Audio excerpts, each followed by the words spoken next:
Hey St. Louis, it's good to see you again. This is your 11th year. You guys Yay, are 11 years, David. continuing to do great work. It's particularly It important this year. is. It is so important this year, and we so appreciate you being able to change and pivot at the last minute. We're very excited for your fundraiser, and we are just really sad that we're not going to be there because we love St. Louis and its people, don't we, David? St. Louis has some of our favorite traditions. Yes. We've got the cat, we've got the zoo, and connected to the zoo is LA. So you've got three great things going for you, and we wish we could be there. Who's going to win? Is there going to be more money voted for the cat or for LA? Yeah, time will tell, but that's a great challenge. LA or the cat. We report, you decide. Well, thank you so much. And you know, your committee has worked hard to put this on, and we wanted to say thank you to the Stofers, the Griffeys, the O'Connors, the Zangaros. We appreciate so much you working so hard for us every day. The Wilsons, they're always there, first ones to come and last ones to go. And we appreciate you being able to, as we said, pivot and look for something different. And we need that because the babies are still coming. Yeah, of course, everybody knows now that this year has been probably one of the most challenging years in our lifetime. I mean, Yeah. everyone is still trying to understand what the new normal is. And What is it? of course, our ability to assemble and to worship together has been so significantly impacted. But one of the things that we think is a positive that's coming out of this is even though we are limited or we have changed the way that we worship together, we're seeing throughout this entire year that we can still work together as God's people, that we're not limited to a local place, a local building, or a time, that God's people transcend all of that. And the work of helping the fatherless has not stopped. Nope. We're not the first generation of Christians that have undergone times of uncertainty. And God's people are really rallying to this challenge. There's a lot of good things that have come out of this. We began to understand when we started to think about the ramifications of a nationwide shutdown that there would be a tsunami, a tidal wave of opportunities to help fatherless children beginning in September. And we're seeing that now. Here we are. It's I think happening. this last Monday, by 11 o'clock in the morning, Dana had 7 calls for children that needed to find a home. So Seven different calls, seven some- different children.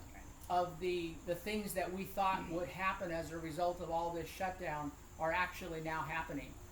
We have a number of families. We've been doing virtual workshops, and a number of families have stepped up and submitted their grant applications so that they'll be ready to give a child a home Yes. when that opportunity comes. But we need more.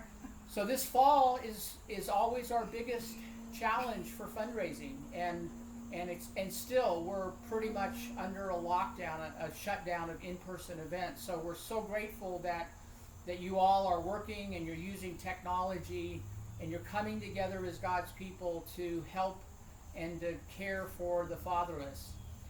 This is something that you know, every year we have a theme when we do our presentations, and this year our theme came out of 1 Peter 2, where the apostle writes, "For this is the will of God, that by doing good you may put to silence the ignorance of foolish men."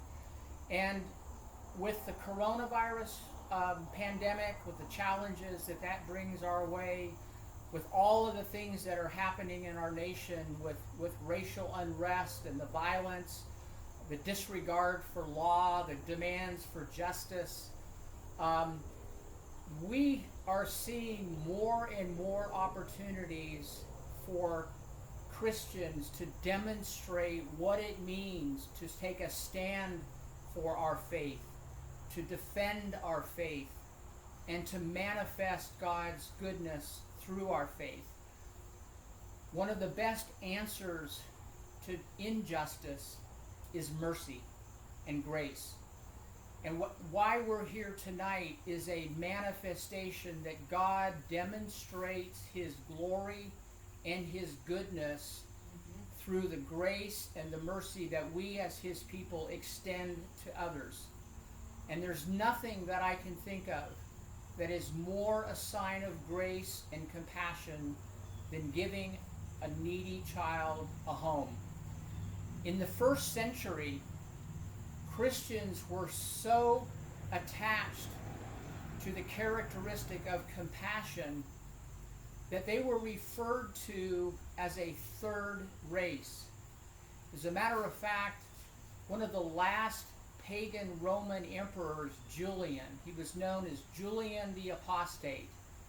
He hated Christians. He called them the Galileans. And in one document he says, these impious Galileans not only feed their own, but others also. They welcome them with their agape. Unlike the pagan priests, they care for the poor, and they demonstrate their compassion, and by doing so, they give effect to their pernicious doctrines, errors.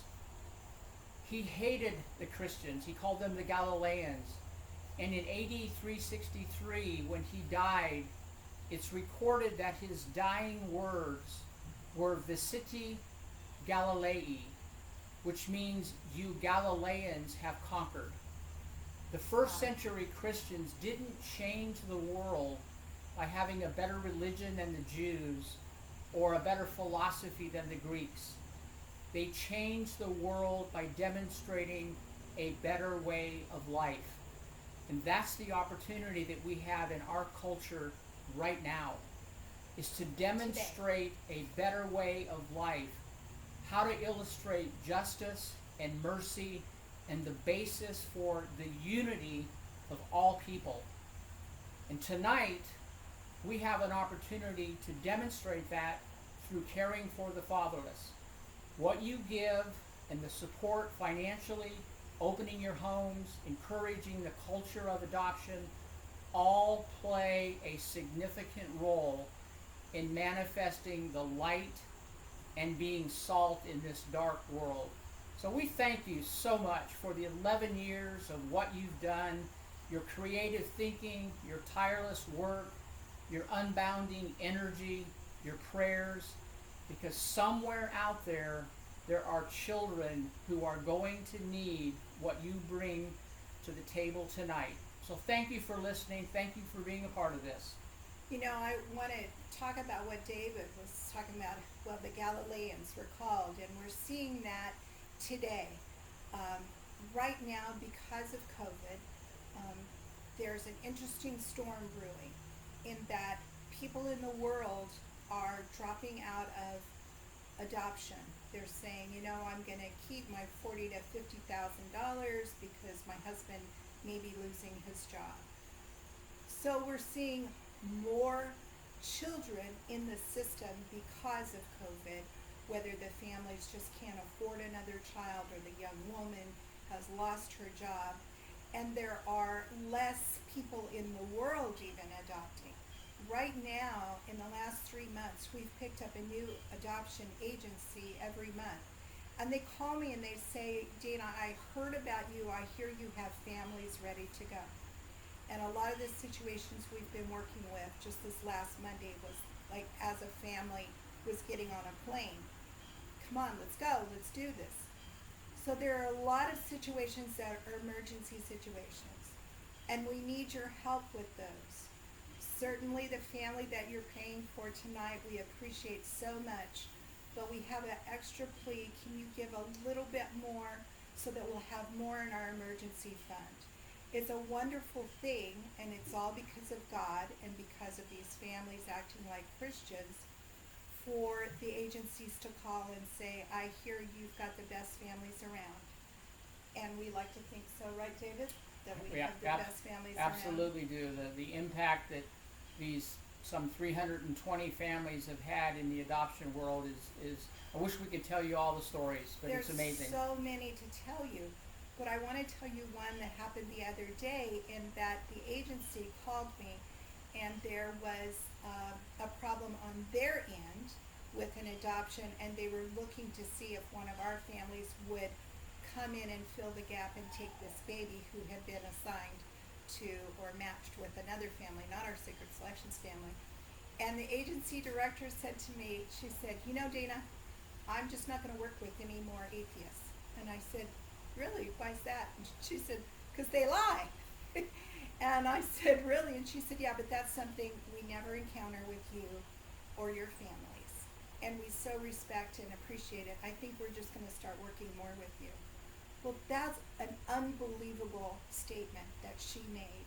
And that is a person who, when I started working with this agency a couple of years ago, they were not on board with Christians. They were like, okay, at an arm's length, but then the more that they worked with us, the more respectful they were, even in their language, calling us and working with our families, and they see the difference. So much so that now they're narrowing it down, that they don't even want to work with atheists because they see the difference between atheists and Christians.